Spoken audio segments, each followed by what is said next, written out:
की पत्नी बड़ी भक्त थी। वो पत्नी पर बहुत प्यार करते थे, पर पत्नी गुरुजी की आज्ञा से चलती थी, पर उनको संतों से कोई प्यार नहीं था। वो पत्नी से प्यार करते थे। तो एक दिन पत्नी ने बहुत प्रेम से उनसे कहा कि हमारी एक बात मानोगे, आप हमारे गुरुजी से दीक्षा ले लीजिए, क्योंकि हम दीक्षित है और आप दीक्षा नहीं लिए तो हमारा आपका प्रेम अधूरा। उन्होंने कहा ठीक है, बुलाओ गुरुजी को। गुरुजी को बुलाया और दीक्षा लेने के लिए गंगा स्नान करने के लिए चले तो गाँव के 2-4 लोग मिले। बोले आज ये धोती टांग के कहाँ जा रहे हो? बोले यार पत्नी कह रही दीक्षा ले लो, गुरुजी आ गए तो गंगा से। अरे और वो धोती लेके वापस आ गए। बोले नहीं लेना मुझे दीक्षा। कालांतर में दोनों का शरीर छूटा। तो पति आसक्त होने के कारण उसका मोक्ष नहीं हुआ और वो राजा की राजकुमारी के रूप में जन्मे। ये पूर्व में गीता जी के महत्व में महिमा आती थी, उसमें दृष्टांत आता था, उसका है। और वो पत्नी के प्यार के कारण जहाँ वो राजकुमारी जन्मी, वही हथिनी से वो पुत्र के रूप में प्रकट हुआ, हाथी का शावक। अब जब वो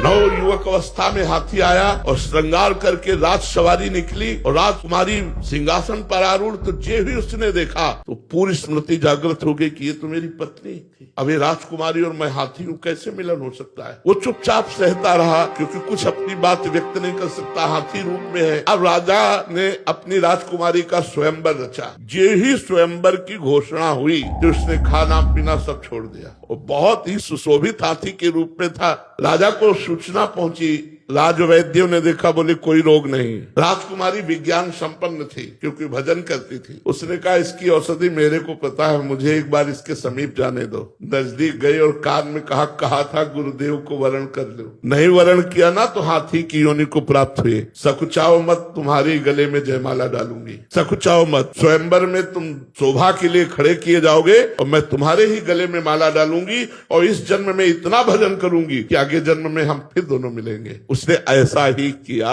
भजन के प्रभाव से अपने पति को हाथी की योनि से मुक्त करके अगला जन्म फिर मनुष्य का हुआ। ये तप और भजन से, भगवान के वरदान से संभव है, ना कि अपने प्रारब्ध से।